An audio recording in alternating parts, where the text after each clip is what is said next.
इस वक्त गृह मंत्री अमित शाह मणिपुर के दौरे पर हैं, प्रेस कॉन्फ्रेंस कर रहे हैं। आपको सीधा लिए चलते हैं। कर रहा हूं मणिपुर की हाल की स्थिति की जानकारी देने हेतु इस प्रेस वार्ता का आयोजन किया गया है। 29 अप्रैल को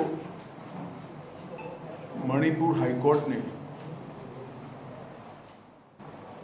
मैं कोई झिझक के बगैर कह सकता हूं, एक जल्दबाज फैसले के कारण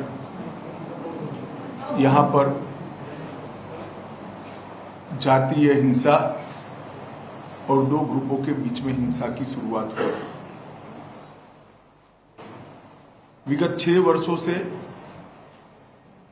जब से मणिपुर में भारतीय जनता पार्टी की सरकार आई, मणिपुर बंद, ब्लॉकेड, कर्फ्यू और हिंसा से मुक्त हो गया था। नरेंद्र मोदी जी के नेतृत्व में भारतीय जनता पार्टी की मणिपुर सरकार, हमारे मुख्यमंत्री जी के नेतृत्व में इस डबल इंजन की सरकार ने विकास के सारे पैरामीटर्स में अभूतपूर्व सिद्धियां हासिल की। ये 6 साल मणिपुर के इतिहास में विकास और शांति के 6 साल के रूप में जाने जाते हैं।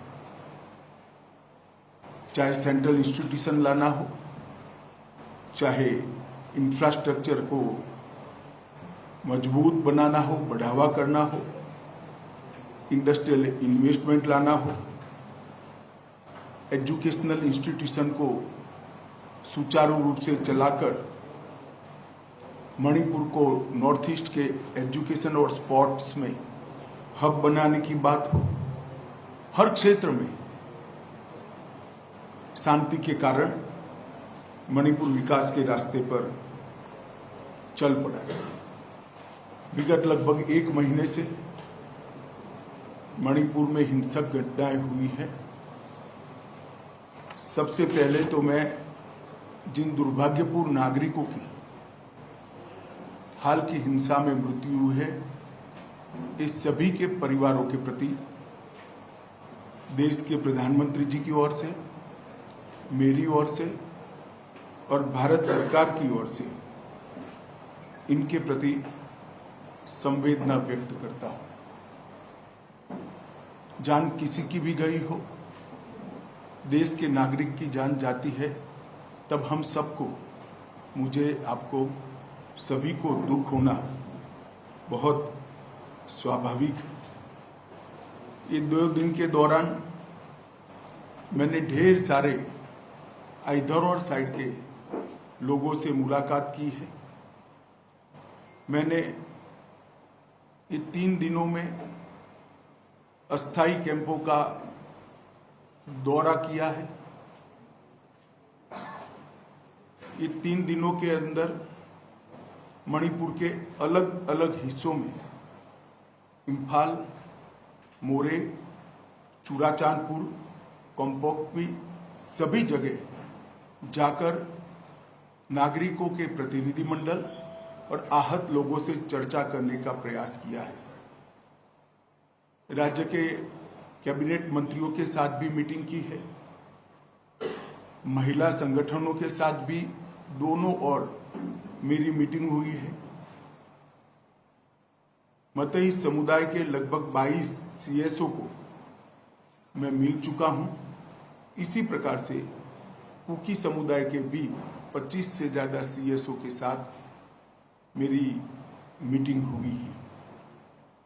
बुद्धिजीवी संगठन, प्रोफेसर, रिटायर्ड अफसर, समाज के सभी वर्गों के साथ शांति लाने के उपायों के लिए और शांति की चर्चा के लिए मेरी बातचीत हुई है। अलग अलग 11 पॉलिटिकल पार्टियों के नेताओं के साथ भी मेरी डिटेल चर्चा हुई है। ओलंपियंस और राष्ट्रीय खेलों में खेले हुए खिलाड़ियों से भी मेरी चर्चा हुई है और सभी पार्टी के चुने हुए प्रतिनिधियों से भी मेरी चर्चा हुई है। 2 राहत कैंपों में मैं गया, दोनों राहत कैंप में स्थिति का जायजा भी लिया है और अलग अलग स्तर के भारत सरकार और मणिपुर सरकार के अधिकारियों की, सिविल अधिकारियों की और सुरक्षा बलों की मीटिंग भी मैंने की है। हमने ढेर सारे फैसले भी किए हैं जो आज मैं बताना चाहूँगा।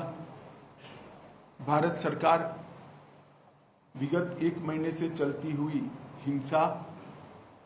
हिंसा होने के कारण और हिंसा में किसकी जिम्मेदारी है, इस सभी की जांच के लिए हाई कोर्ट के चीफ जस्टिस स्तर के रिटायर्ड न्यायाधीश का न्यायिक आयोग गठित कर जांच करेगा और ये जांच भारत सरकार की ओर से कराई जाएगी।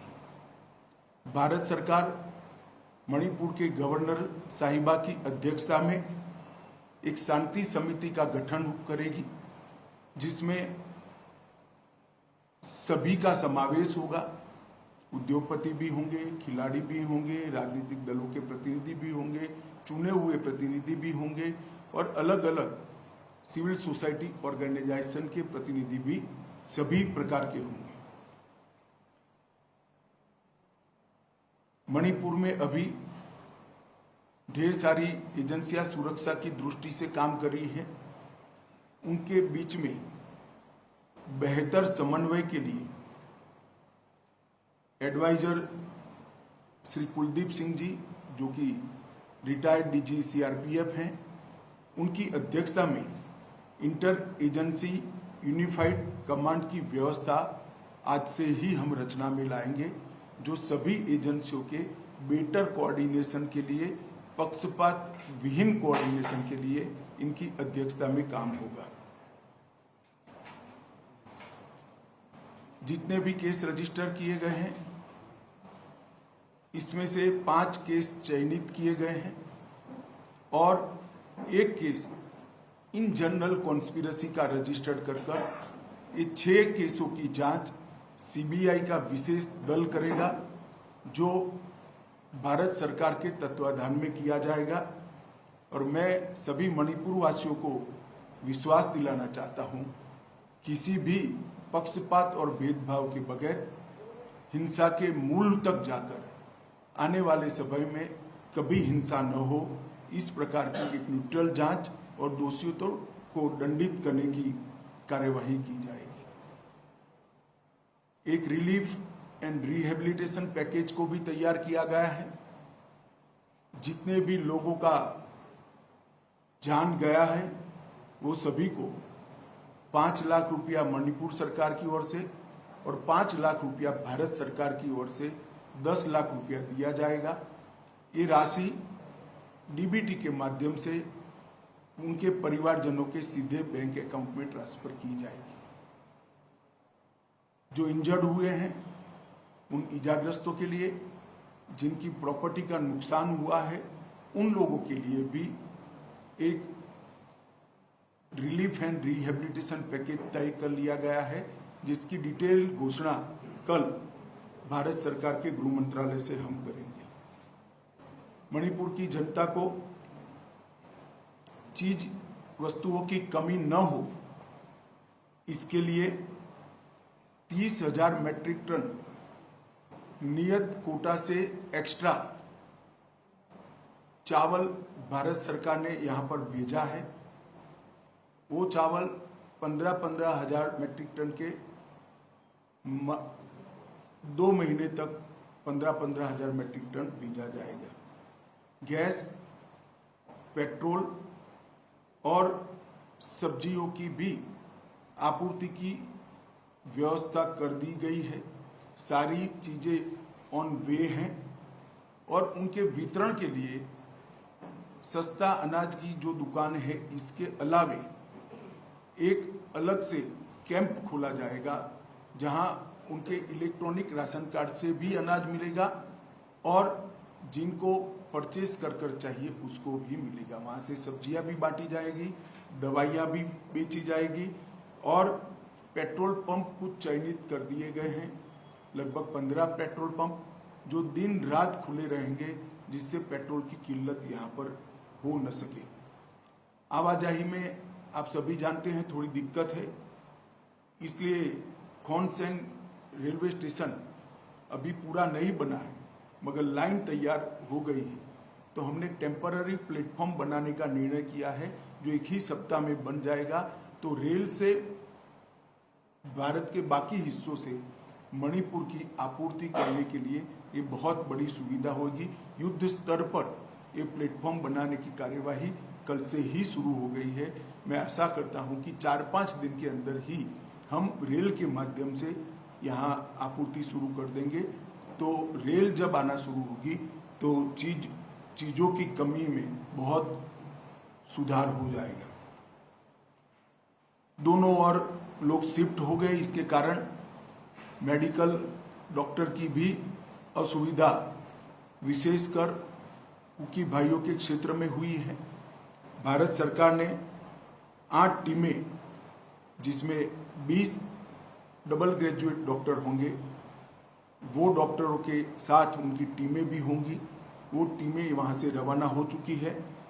3 टीम पहुँच चुकी है और 5 टीम आज शाम तक यहाँ रिपोर्ट कर देगी, जो मोरे, चूड़ाचांदपुर और कोमकोकी के एरिया में क्षेत्रों में मेडिकल सुविधाओं का काम करेगी। और बाद में इम्फाल में भी अगर ये क्राइसिस होती है तो आसाम सरकार के डॉक्टर लाने की भी हमने व्यवस्था की है। कॉम्पिटिटिव एग्जाम और शिक्षा में मणिपुर के विद्यार्थियों को कोई व्यवधान न हो, इसलिए भारत सरकार के शिक्षा विभाग के उच्च अधिकारी आज यहाँ पहुँच चुके हैं। उनका और मणिपुर के शिक्षा विभाग के अधिकारियों का मीटिंग होने के बाद एक कॉन्क्रीट प्लान, जिससे कि बच्चों की पढ़ाई लिखाई बाधित न हो, उसको हम बनाएंगे, जिसमें ऑनलाइन एजुकेशन, ऑनलाइन एग्जामिनेशन और डिस्टेंस टीचिंग की भी व्यवस्था की जाएगी। ये सारी व्यवस्था को हम 2 दिन के अंदर एक फाइनल स्वरूप दे देंगे, जिससे बच्चों की शिक्षा में और एग्जामिनेशन में किसी भी प्रकार का व्यवधान न हो। कोर्ट में मणिपुर के कुछ हिस्सों से आने में तकलीफ है, हम हाईकोर्ट के साथ चर्चा कर रहे हैं। 3 जगह पे वर्चुअल माध्यम से अपीयर हो सके, इस प्रकार की व्यवस्था की है, करने जा रहे हैं हम। चूड़ाचांदपुर, मोरे और कोमकोकी में, जहां से मणिपुर हाईकोर्ट में सीधी अपनी बहस भी कर सकेंगे और हाईकोर्ट लिबरल तरीके से उनको, जब तक स्थिति नॉर्मल नहीं हो जाती, डेट भी दे पाएगी। इससे काम करने में काफी सरलता होगी। आवाजाही की सरलता से के लिए ये तीनों क्षेत्रों से एक अस्थायी हेलीकॉप्टर यातायात की व्यवस्था भी हम करने जा रहे हैं, जो सिर्फ 2000 रुपया पर पर्सन के रेट से इन लोगों को एयरपोर्ट तक छोड़ देगा। और इंटरनल ट्रांसपोर्टेशन की भी व्यवस्था हेलीकॉप्टर के माध्यम से हम करेंगे। भारत सरकार और मणिपुर सरकार ने हेलीकॉप्टर सेवा का बाकी खर्चा भारत सरकार और मणिपुर सरकार उठाएगी, जैसे सुदूर क्षेत्रों में आवागमन में किसी भी प्रकार की कोई दिक्कत न हो। ये सभी प्रकार की व्यवस्था सुचारू रूप से चले, इसलिए एक जॉइंट सेक्रेटरी स्तर के गृह विभाग के अधिकारी मणिपुर में उपस्थित रहेंगे और 5 डायरेक्टर स्तर के अधिकारी भारत सरकार के अलग अलग मंत्रालय के यहाँ पर उपस्थित रहेंगे। परमानेंट सॉल्यूशन के लिए हमने म्यांमार और मणिपुर की बॉर्डर पर पहले ही ट्रायल बेस पर 10 किलोमीटर बाड़ लगाने का, फेंसिंग करने का काम हमने पूरा कर लिया है और 80 किलोमीटर के काम को हमने टेंडरिंग कर चुके हैं और बाकी की बॉर्डर की हम सर्वे भी चालू कर रहे हैं। और पड़ोस के देश से आने वाले लोगों की बायोमेट्रिक्स और आई इम्प्रेशन लेने का भी काम चालू है, जिससे आने वाले दिनों में उकसावे से यहाँ पर हिंसा न हो। मेरी सभी मणिपुर वासियों के से अपील है कि आप कृपया अफवाहों पे ध्यान न दें। अफवाहों के निरसन के लिए यहाँ पर कुछ टोल फ्री नंबर बनाए गए हैं। इधर और साइड से शांति बनाए रखें। मणिपुर में शांति के कारण विकास का एक नया युग 6 साल से चल रहा था। कोर्ट के एक फैसले के कारण, थोड़ी मिसअंडरस्टैंडिंग के कारण ये मनमुटा हुआ है। मुझे भरोसा है कि मणिपुर की जनता आपसी सद्भाव के साथ चर्चा कर जल्दी इसका निपटारा लाएगी। जहां तक केंद्र सरकार का सवाल है, मैं एक स्थिति स्पष्ट कर देना चाहता हूं। मैं सू ग्रुप वालों को भी एक कठोर संदेश देना चाहता हूं कि सू एग्रीमेंट का किसी भी प्रकार का वायोलेशन, किसी भी प्रकार का विचलन बहुत सख्ती से साथ लिया जाएगा और वो समझौते के भंग के रूप में लिया जाएगा। तो कृपया समझौते की सभी शर्तों का कठोरता से आप पालन करिए। आज से हम इसको बहुत स्ट्रिक्टली मॉनिटर करेंगे और जिन लोगों के पास हथियार हैं उनसे भी मैं अपील करना चाहता हूं कि अपने अपने हथियार पुलिस के सामने सरेंडर कर दें। कल से पुलिस कॉम्बिंग ऑपरेशन करेगी और कॉम्बिंग ऑपरेशन करने के बाद जिनके पास से हथियार मिलेंगे उन पर कठोर न्यायिक धाराएं लगाई जाएंगी।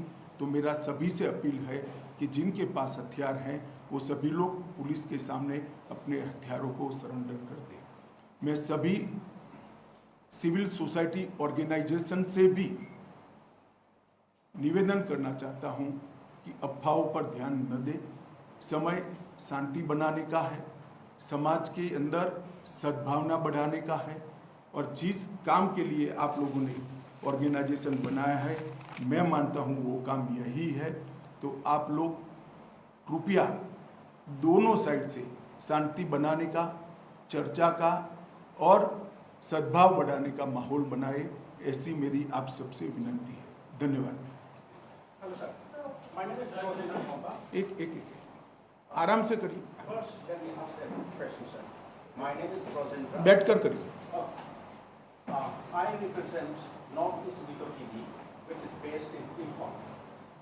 Now my question is, apart from the Kuki militants under the suspension of operation, we have received reports that large number of cartels of People's Defense Force. एक मिनट, मैं समझ गया। मैं हिंदी में बोला इसलिए शायद मेरी बात कम्युनिकेट नहीं हो पाई। अब ध्यान से सुनिएगा। सू मिलिटेंट अगर समझौते की किसी भी प्रकार की शर्त का उल्लंघन करते हैं तो अब उन पर कठोर कार्यवाही होगी। ये मैंने पहले ही स्पष्ट कर दिया है। Next. Is the Home Ministry have information about the interference of Myanmar's militants here for what is happening here in this period? देखिए, सूचनाएं कई प्रकार की मैं सार्वजनिक करना नहीं चाहूँगा, परंतु जो भी सूचना है इसको हम डील कर रहे हैं और कड़ाई के साथ डील कर रहे हैं। एक सेकंड मैं बताता हूँ, आप बताइए, सबको मौका मिलेगा। Sir, the government of India has outlawed the NACNIM while still having talks with the government of India. Why is that none of the Kuki groups with whom you are under suit have been outlawed by the center till now? देखिए, हमारी बातचीत सभी से चल रही है। North east में अब तक 15 अलग अलग हथियारी ग्रुपों से हमारा समझौता हो चुका है। 8000 से ज़्यादा लोग सरेंडर हो चुके हैं।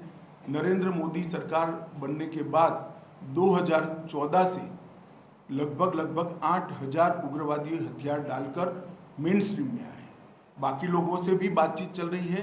ये सभी से बातचीत एक उच्चतम स्तर पर गृह मंत्रालय कर रहा है, मगर जब कॉम्प्लेक्स पोजीशन होती है, 50-50 साल पुराने मसले होते हैं, इसका निपटारा लाने में समय लगता है। एक सेकंड, सबको सर, मैं त्रिदीप लापर पीटीआई से। सर, कुकी सीएसएफ ग्रुप का जो एक डिमांड है कि एक सेपरेट टेरिटोरियल एडमिनिस्ट्रेशन होना चाहिए, सेपरेट यूनियन टेरिटरी सेपरेट, उस पर सर क्या राय है सर? देखिए, भारत सरकार ने मणिपुर की एकता और अखंडता के बारे में कई बार अपना स्टैंड घोषित किया है, इसमें हमारा कोई बदलाव नहीं है। मैं अभी कोई ऐसी बात करना नहीं चाहता जिससे शांति में दखल पड़े, और मेरा आपसे भी निवेदन है कि हेडलाइन बनाने में कृपया ऐसे सवाल मत पूछिए जिससे इधर और साइड पर एग्रेशन पड़े। Sir, what is the peace theory you are having? Since there seems to be a very big division within the state. This is Kumalika from CNN News. देखिए, वार्ता और संवाद यही रास्ता है मतभेदों को और मिसअंडरस्टैंडिंग को क्लियर करने का। मुझे लगता है एक बार राज्यपाल महोदया की अध्यक्षता में पीस कमेटी घूमकर सबको सुनेगी। मैंने भी सुना है, काफ़ी सारी चीज़ें आई हैं। मैंने एक दूसरे के साथ कम्युनिकेट भी किया है, एक दूसरे के ग्रीवेंसेस को। वो दोनों ग्रुप भी अभी अपने यहाँ इस पर विचार कर रहे हैं। एक बार वार्ता शुरू होगी तभी मिसअंडरस्टैंडिंग क्लियर होगी। एक सेकंड, सबको मैं बताऊंगा भाई।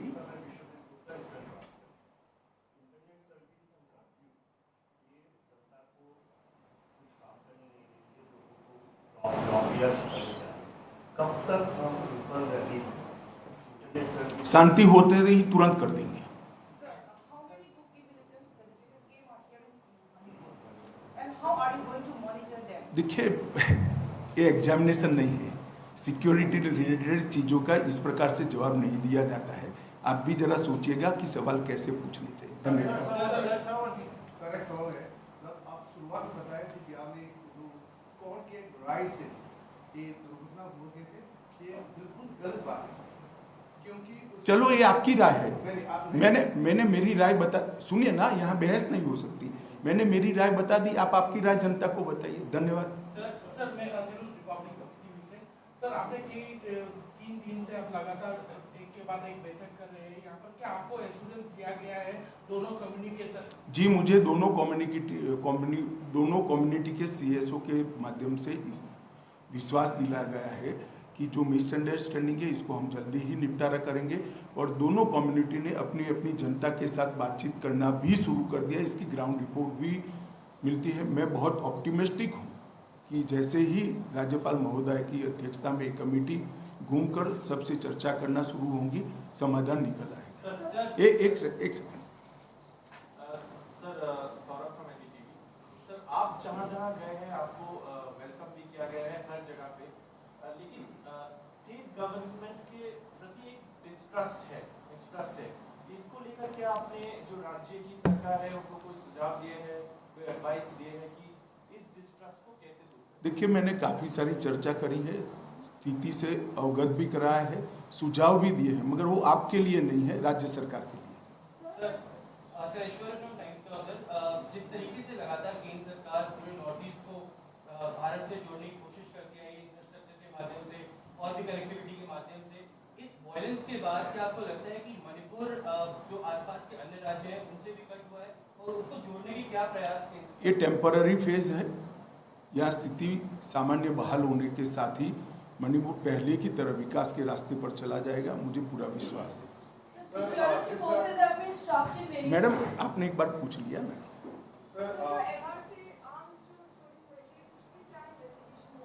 इन्वेस्टिगेशन हो रहा है, मगर मैंने पहले अपील करना चाहता था, मैंने आज अपील कर लिया है। जिनके पास भी आर्म्स है वो सरेंडर कर दे। बाद में कॉम्बिंग भी होगा और कठोर कार्यवाही भी होगी। हमारे पास सूचनाएं भी हैं। एक सेकंड। सर, क्योंकि मणिपुर एक बॉर्डरिंग स्टेट है और आपने कहा बॉर्डर को फेंसिंग की बात भी चल रही है और स्ट्रिक्ट विजिलेंस वहाँ पे होगा। अब बाकी जो राज्य हैं बॉर्डरिंग स्टेट मणिपुर के, उन पे किस तरह का असर पड़ सकता है? मणिपुर में किस तरह का वायलेंस? पहले मेरी बात पूरी आप सुन लीजिए। 10 किलोमीटर बॉर्डर फेंसिंग हमने ट्रायल बेस पर किया है और इसके आधार पर 80 किलोमीटर और कर रहे हैं। बाकी का सर्वे चल रहा है। और जहाँ तक बाकी स्टेटों का सवाल है, जहाँ जहाँ प्रॉब्लम होगी भारत सरकार जरूर सोचेगी रिपोर्ट के आधार पर। Sir, you have just said that the government in India will be taking strong action to the Sikh religion.